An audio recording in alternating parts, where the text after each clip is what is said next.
ரயில் நிலையத்துல அந்த பெட்டி எரியறத பார்த்த மக்கள் எல்லாம் வேகமா ஓடி போய் அது என்னன்னு பார்க்க போறாங்க. அதுலயும் அந்த ரயில்வே நிலைய அதிகாரியும் வேகமா ஓடுறாங்க. அங்க போய் பார்த்து எல்லாருக்குமே அதிர்ச்சி. அங்க ஒரு சிறுவன் இருந்தாங்க. அந்த சிறுவன் கையில ஒரு கோப்பைகளும் கீழே கெமிக்கல்லாம் ஊத்தி கிடக்குது. அதுல இருந்து வந்த ரியாக்ஷனாலதான் எரிஞ்சுக்கிட்டுன்னு தெரிஞ்சுக்கிட்டு அந்த ரயில்வே நிலைய அதிகாரி வேகமா போய் அந்த பையனை கீழே இறக்கிட்டு அங்க இருந்து எல்லாம் ரெடி பண்ணிட்டு நேரா வந்து அந்த பையன்களை திட்ட ஆரம்பிக்கிறாருங்க. ஏன்னா அவருக்கு நல்லாவே அந்த பையனை தெரியும். எப்பா இப்படி பண்ண, உன்னை நம்பி தானே இந்த வேலையில சேர்த்தேன்னு சொல்லி ஒரு அறையிறாருங்க. அப்பதாங்க அந்த பையன் கண்ணுல இருந்து தண்ணியா வருது.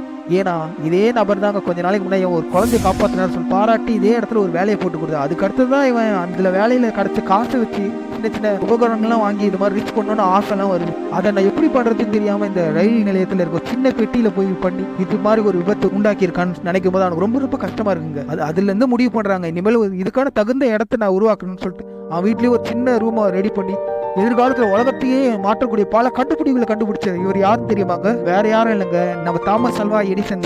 லைக் பண்ணுங்க, ஷேர் பண்ணுங்க, சப்ஸ்கிரைப்